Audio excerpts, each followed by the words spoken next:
10 mai 1981. François Mitterrand est élu président de la République. Pour la première fois depuis la naissance de la Ve République, 23 ans plus tôt, un homme de gauche est élu à l'Élysée. Une soirée historique avec ses scènes de liesse et ses larmes de joie chez les militants. 2 septennats plus tard, François Mitterrand fait ses adieux rue de Solferino et passe le relais. Nous sommes redevenus, vous êtes redevenus, une force politique et sociale capable d'entraîner la France chaque fois qu'elle en sentira la nécessité pour la mise en place d'une certaine idée de la société qui nous est chère. Merci. Sauf que depuis, les électeurs sont de moins en moins nombreux à voter PS. En 2017, Benoît Hamon a terminé à la 5e place avec 6,36% des voix. Pour beaucoup d'électeurs, la gauche de gouvernement n'incarne plus la défense des travailleurs. À chaque réforme, initiée sous François Hollande, comme la loi El Khomri, les syndicats ont crié à la trahison. Qu'on soit dans l'industrie automobile, qu'on travaille à Auchan, qu'on travaille à... Peu importe, la loi El Khomri va toucher toutes les branches. Sur fond de chômage de masse et de désindustrialisation, des bastions ouvriers se tournent vers le Rassemblement national. Depuis son fief d'Hénin-Beaumont dans le Nord, Marine Le Pen enfonce le clou. C'est dans ce canton que la gauche a trahi. C'est à Courcelles-lès-Lens et Noyelles-Godault qu'a eu lieu le drame industriel et social de Métal Europe, sacrifié sur l'autel de la finance.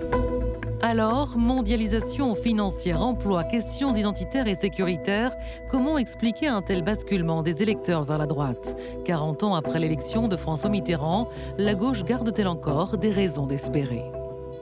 2 invités pour en débattre. Frédéric Savicki, bonsoir. Vous êtes professeur de sciences politiques à l'université Paris 1 Panthéon-Sorbonne.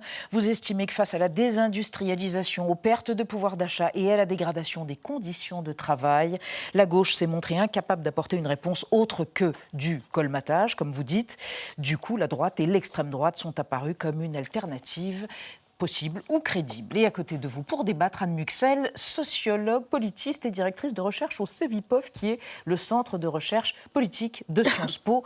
Vous estimez qu'aujourd'hui, le vote Rassemblement national paraît plus ancré que la gauche dans les classes populaires. Sur ces catégories, les classes populaires, il s'est produit un chassé-croisé idéologique qui sera sans doute difficile à inverser. Et on débarre ce débat avec une question en 28 secondes d'un de nos internautes, Nadia. C'est une question de téléspectateurs que je vous transmets à tous les deux. Comment expliquer que les classes populaires en France donc votent désormais pour l'extrême droite? Frédéric Savicki s'est dit de manière un peu lapidaire, mais c'est vrai que le Rassemblement national a fait une percée chez les plus modestes et aussi chez les moins diplômés. Comment est-ce qu'on explique ce phénomène? Est-ce que c'est vrai déjà et comment est-ce qu'on l'explique? Voilà. Alors Anne Muxel pourra compléter, mais c'est pas aussi vrai que ça. C'est-à-dire que le vote majoritaire aujourd'hui dans la classe populaire, c'est plutôt l'abstention, même si au moment de l'élection présidentielle, ça vote un petit peu plus. Mais enfin, c'est quand même un signe de défiance quand même très forte pour le système politique. Ensuite, le vote pour le Rassemblement national. Alors là, il faudrait détailler en termes de tranches de génération. Il faudrait détailler aussi en termes de niveau de qualification. Toutes les classes populaires sont quand même pas aujourd'hui rassemblées derrière le Rassemblement national, mais néanmoins, évidemment, il séduit plus que les partis de gauche ou issus de la gauche, pour des raisons qui tiennent très probablement à des déceptions, évidemment, par rapport à ce qu'a fait la gauche quand elle a été au pouvoir. Alors là, il faudrait évidemment détailler. On va le faire. Voilà, exactement. Donc, pour beaucoup d'électeurs, en particulier les plus jeunes aujourd'hui, la gauche, c'est plus forcément celle de 1980 et des grandes réalisations sociales. Et le Rassemblement national s'est dédiabolisé par rapport au parti du PR. Dédiabolisé sans doute dans une stratégie parce que le programme n'a pas véritablement changé, mais il apparaît en tout cas comme celui qui est le seul à ne pas avoir exercé le pouvoir, c'est très important, et dont le style, effectivement, parle. Alors, le chiffre du jour, Vincent. Oui, 24%, un quart des Français seulement se situent eux-mêmes à gauche aujourd'hui, selon une étude de la Fondapol publiée le 4 mai. 38% des Français se situent à droite et 38% des Français ne se classent ni à gauche ni à droite. Anne Muxel, comment expliquer ce chiffre qui est beaucoup moins important qu'il y a 40 ans? Est-ce qu'on peut dire que l'épicentre de la politique française s'est droitisé et maintenant à droite ou au centre droit? Oui, alors évidemment, au vu de ces chiffres, on voit bien que quelque chose s'est passé, se déplace effectivement sur la droite, mais il faut bien prendre aussi la mesure de l'importance maintenant des Français qui ne se reconnaissent plus dans le clivage gauche-droite. Et ce qui a aussi beaucoup progressé, c'est ces positions indéfinies, centrales, ni gauche ni droite, ou et gauche et droite. Plus d'un sur trois, oui. Voilà, mais qui effectivement ont progressé. Bon, il n'en reste pas moins que la gauche s'est effritée et qu'effectivement ça profite à la droite, on va dire la droite classique, à laquelle on rajouterait effectivement le Rassemblement national. Hein, donc, mais sachant aussi que quand on observe un petit peu des évolutions, notamment de ce clivage idéologique, c'est à une tripartition quand même de l'espace politique que l'on est toujours confronté. Hein, la gauche, la droite et le Rassemblement national à l'extrême droite. Alors, on va regarder un graphique des premiers tours depuis 81. Depuis 81, donc qui regroupe le chiffre que l'on voit sur le graphique montre l'ensemble des gauches, c'est-à-dire le Parti socialiste, les écologistes, le Parti communiste et les petits partis d'extrême gauche. Donc on voit qu'en 81, on est à 46% et en 2022, on prévoit 26%. Frédéric Savicki, est-ce que ça veut dire qu'il est fort probable que l'année prochaine, il n'y aura pas de candidat de gauche au second tour de l'élection présidentielle, comme ce fut le cas en 2002 et en 2017 ? Bon, alors là, on compare des données électorales à des potentialité quand même très éloignée encore. 2022, c'est encore loin, la campagne n'a pas encore commencé, mais il y a effectivement quelque chose qui plaide plutôt dans cette hypothèse, c'est le morcellement des candidatures. Évidemment, quand potentiellement on a 25% d'électorat, peut-être un peu plus, il est clair que s'il y a 3, 4, 5, si on ajoute la candidature du Parti communiste ou de candidats d'extrême gauche, il est clair qu'il y a peu de chances de se qualifier au premier tour. Donc est-ce que d'ici là, une logique de rassemblement peut se dessiner, y compris sous la pression des électeurs ? Il y a quand même beaucoup d'électeurs, j'allais dire de gauche, très sympathisants, qui n'ont pas envie de ce morcellement et qui ont envie quand même de jouer le jeu. Donc on voit bien qu'avec 20%, un candidat ou une candidate de gauche à la suite du premier tour, pourrait parfaitement casser le jeu, parce qu'il n'est pas du tout évident que Emmanuel Macron parvienne à réitérer sa performance de la fois dernière, de 2017. Donc le jeu dépend beaucoup, enfin les projections dépendent beaucoup de l'offre électorale, mais il est clair que tant que la gauche est divisée, beaucoup, y compris des électeurs qui pourraient voter pour elle, se disent que de toute façon ça ne sert à rien, puisque c'est perdu d'avance. C'est foutu d'avance. Et donc effectivement, c'est ce qui profite aussi à une partie de l'électorat de Marine Le Pen, c'est qu'elle peut apparaître finalement comme celle qui est la seule en mesure de pouvoir faire chuter Emmanuel Macron. Alors une des clés d'explication, Anne Muxel, sur cette baisse de l'influence de la gauche, c'est les thèmes qui se sont imposés dans le débat public, qu'on appelle régalien, la sécurité, les questions de terrorisme islamiste, les questions d'immigration. Est-ce que c'est une des explications de la progression de la droite et du fait que la gauche a moins d'influence et d'hégémonie qu'autrefois ?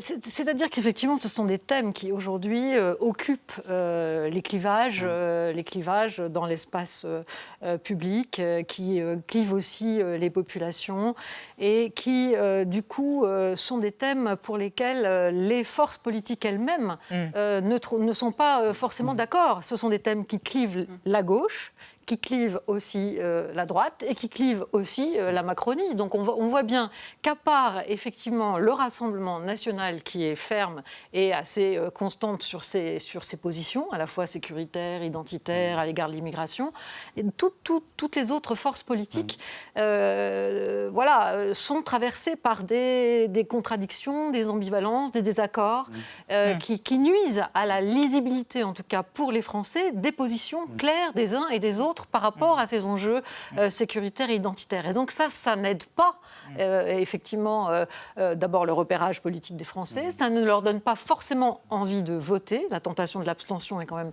toujours très importante. Je rappelle qu'en 2017, alors qu'on était quand même dans un contexte de renouvellement important de l'offre politique, le chiffre de l'abstention était assez important, plus qu'en tout cas à l'élection précédente. J'ai tout à fait en tête, par exemple, le chiffre pour les étudiants, qui sont normalement, qui devraient voter, en tout cas un peu davantage, étant donné leur niveau de diplôme. Un tiers des étudiants, par exemple, n'a pas participé au premier tour. Justement, donc, une toute petite question, Frédéric Savicki, sur les jeunes. Parce qu'il semblerait que, traditionnellement, les jeunes, les très jeunes, se portent spontanément vers des partis de gauche. Et ça aurait basculé à partir des années 90, cette adhésion comme ça, presque viscérale, spontanée, romantique, presque, à la gauche chez les jeunes? Alors, écoutez, ça dépend dans les années 80, culturel, 1981, c'était très net. Il y avait le vote pour le Parti communiste, Bien sûr. pour le Parti socialiste était très fort chez les jeunes, mais l'idée que les jeunes seraient par nature, en quelque sorte, orientés à gauche, ma foi, est une fausse idée. Est une fausse idée, d'abord parce que la situation économique, sociale d'une partie de la jeunesse aujourd'hui n'est quand même pas forcément très enviable. Il y a aussi une attitude, effectivement, plutôt de radicalité qui peut se retrouver chez une partie de la jeunesse et la conduire à voter pour le Rassemblement national. De plus en plus, semble-t-il. L'idéal nationaliste est quelque chose qui peut aussi exacerber, ou identitaire, peut aussi parler à une partie de la jeunesse, et ce d'autant plus qu'elle s'estime effectivement particulièrement maltraitée sur abandonnée. le front de l'emploi ou sur le front de l'insertion sociale. La distinction à l'intérieur de la jeunesse, elle est effectivement entre les diplômés, fortement diplômés, et ceux qui le sont moins et qui s'estiment au fond sacrifiés dans la société actuelle, et il est difficile de leur donner totalement tort sur ce point. Alors, on va s'intéresser à travers Thibault Nolte et son rayon X à Jean-Luc Mélenchon, leader de la France insoumise, et qui est un indéfectible et inconsolable admirateur de François Mitterrand, élu voici 40 ans jour pour jour. Rappelons-le aux étourdis. Bonjour docteur, j'ai mal ici et là. Une petite déprime passagère, c'est tout. Évidemment, je fais du sport. Mon cher Jean-Luc Mélenchon, j'ai vos radios sous les yeux, c'est la force, pas si tranquille. Vous êtes député de Marseille et re-candidat à la présidentielle. Vous l'avez annoncé 18 mois avant l'échéance, histoire de préparer les esprits aux décisions essentielles, avez-vous expliqué. Et parce qu'à ce moment, un sondage vous désignait comme celui qui incarne mieux la gauche aux yeux des Français. JLM, homme providentiel, homme présidentiel. Je ne veux pas être Jean-Luc Mélenchon, je veux être le programme L'Avenir en commun. Je suis d'abord un programme. Un programme, mieux, une appli, ou même un réseau social. Vous vomissez l'Amérique, mais pas la Silicon Valley, Cador sur YouTube, ou encore Twitch, le réseau Bonne Franquette pour mâles blancs acnéiques. Castex, société ridiculisée, vous y dites la messe. La messe en latin même. Macronis et Le Penum pestum et colere. Vos sermons sont chauds. Vous vous consumez pour la Chine, l'Iran, Cuba, la Russie, le Venezuela, Robespierre, Gala. Mais brûlez l'argent, l'euro, les lobbies, l'Allemagne, les journalistes, les ex-socialistes, Macron, Hollande, Mitterrand... Non, pas celui-là. Pour le vieux dont vous conservez un portrait, votre cœur se pince. J'avoue avec fierté qu'il était un maître à penser pour moi, le président Mitterrand. Quand je vois Macron à Jarnac, je te lui balancerai une de ces roches de Solutré. Ouh. Mitterrand vous a invité à l'accompagner 5 fois en voyage, notamment en Amérique latine. Vous aimiez sa courtoisie, ses ambitions pour la retraite à 60 ans, le programme commun, la lutte contre le capital. Et pour sa campagne de réélection de 88, vous aviez déjà l'intuition du digital marketing avec le service Minitel 3615 Tonton. Mon cher Jean-Luc, la Startup Nation, au fond, c'était vous. Merci Thibault Nolte. Vincent. Anne Muxel, François Mitterrand, que Jean-Luc Mélenchon admirait tant, le Mitterrand de 81, avait un programme social très fort avec des réformes sociales très spectaculaires. Maintenant, la gauche, depuis Martine Aubry en 1998 sous Jospin et la réforme des 35 heures, n'a plus porté de réformes sociales. Elle a plutôt porté des réformes sociétales, notamment le Pacs avec Jospin, puis le mariage pour tous sous François Hollande. Est-ce que ce choix du passage du social au sociétal est un choix volontaire ou est-ce que c'est un choix subi ? C'est-à-dire qu'on ne peut plus avoir d'influence sur l'économie, donc on essaye d'avoir une influence ailleurs. Oui, alors bon, je pense que ce transfert n'est pas quand même aussi simple. Et puis je rappellerai qu'on n'a pas attendu 98, mais dès 1983, le fameux tournant de la rigueur, déjà infléchissait sérieusement le programme de la gauche, avec déjà les privatisations et toutes sortes effectivement d'interventions qui s'éloignaient un peu du programme commun et de cette politique sociale qui devait être menée. Donc cette désillusion, ce désenchantement mécontentement des électeurs de la gauche, voilà, il est intervenu assez vite. Ce processus s'est mis en place assez vite déjà, dès la fin des années 80. Et je crois qu'effectivement, depuis, les crises sociales, économiques importantes que subissent nombre de segments de la population, les difficultés rencontrées par les jeunes, eh bien, n'ont pas trouvé dans les programmes de la gauche d'écho à leurs préoccupations premières. Rien n'a changé tellement sur le plan du chômage, sur le plan du pouvoir d'achat, sur le plan des conditions d'insertion sociale et professionnelle des jeunes, etc. etc. Et donc, effectivement, ce déport des thèmes porteurs mis en avant par la gauche sur les questions plus sociétales, a finalement coupé la gauche d'une partie, effectivement, de sa base électorale et aussi des jeunes. Là, je voulais dire que les jeunes restent quand même globalement plus à gauche que l'ensemble de l'électorat, mais simplement ils sont moins à gauche que dans les générations précédentes, et notamment au temps de la génération Mitterrand. Alors Nadia, on va évoquer l'écologie. Est-ce que l'écologie peut modifier quelque chose d'un point de vue électoral ? Ouais, en tout cas, ce qu'on sait, c'est que l'écologie, c'est de plus en plus important aux yeux des Français, mais qu'il n'y a pas eu pour l'instant de traduction dans le scrutin phare de la Ve République, en l'occurrence donc l'élection présidentielle. Pour rappel, donc le premier candidat écologiste à se présenter à ce scrutin, on va voir les images, c'était René Dumont, c'était en 1974. Il n'avait remporté que 1,32% des voix. Aux 3 présidentielles suivantes, les candidats écolos ont obtenu entre 3 et 4% des suffrages. Le meilleur score à ce jour, ça reste Noël Mamère, c'était en 2002, avec un peu plus de 5%. Et puis dans le même temps, on le sait également, les écologistes obtiennent de bien meilleurs résultats aux autres élections, à commencer par les européennes qui leur ont toujours été très favorables. On a aussi beaucoup commenté la spectaculaire percée écologiste et lors des dernières municipales, une vingtaine de villes, 2 millions d'administrés. Et il faut rappeler que le parti Europe Écologie Les Verts, c'est le parti aujourd'hui le plus populaire de France, avec 43% de bonne opinion. C'était un sondage Odoxa. Les Français sont aussi une majorité à estimer qu'il s'agit d'un parti d'avenir. Frédéric Savicki, l'écologie est-elle l'avenir de la gauche d'abord? Et est-ce qu'on peut envisager un vert à l'Élysée dès 2022?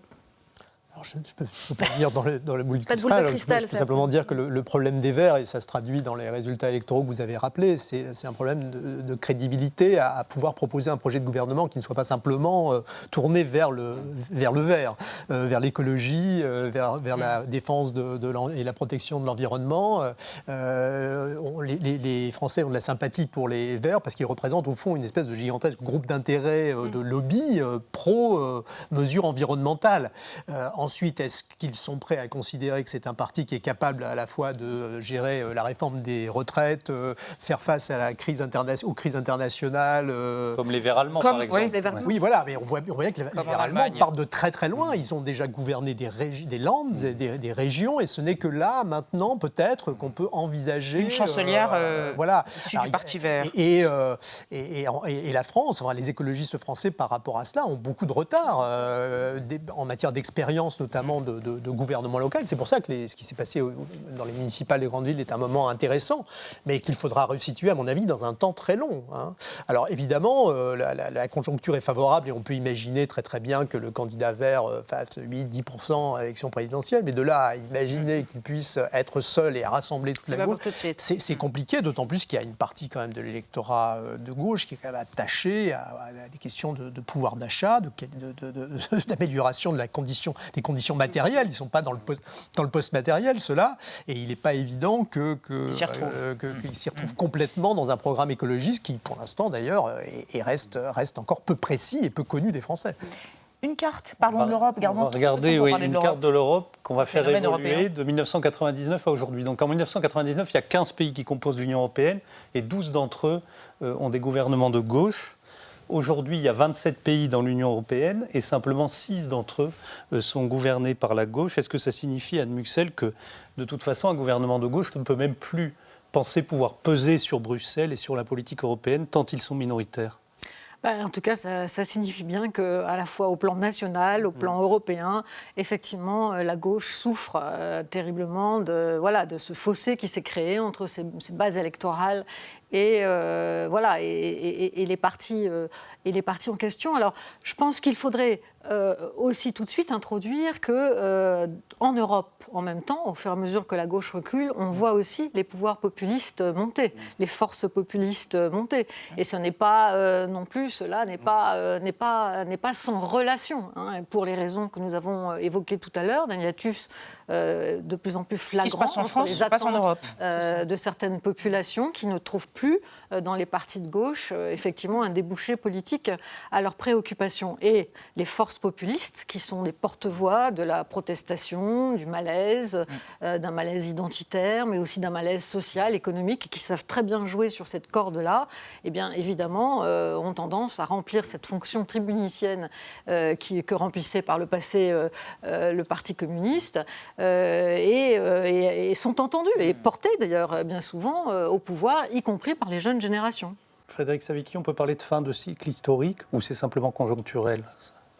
Il y a une fin de cycle très probablement qui est européenne, mais dont on ne voit pas encore effectivement sur quoi elle pourrait déboucher, parce que bon, la vague populiste actuelle, on voit bien aussi ses limites face notamment à la gestion de l'épidémie et l'incapacité effectivement, oui, voilà, à faire face véritablement aux défis. Donc, il est possible que ça réouvre effectivement à une recomposition de la gauche. Alors évidemment sur une base, on va dire social-écologiste, très très probablement, mais il faut réussir à trouver cet équilibre, parce que le programme écologiste ne peut être, on pourrait dire, enthousiasmant, et en particulier pour l'électorat le plus démuni, ou ceux qui a l'impression effectivement de plus pâtir de la mondialisation, que si ils n'ont pas l'impression que ça se fait sur leur dos. Et ce qui s'est passé avec le mouvement des Gilets jaunes en France est tout à fait caractéristique et annonciateur de cette difficulté qu'il va falloir effectivement surmonter. CQFD, merci à tous les deux.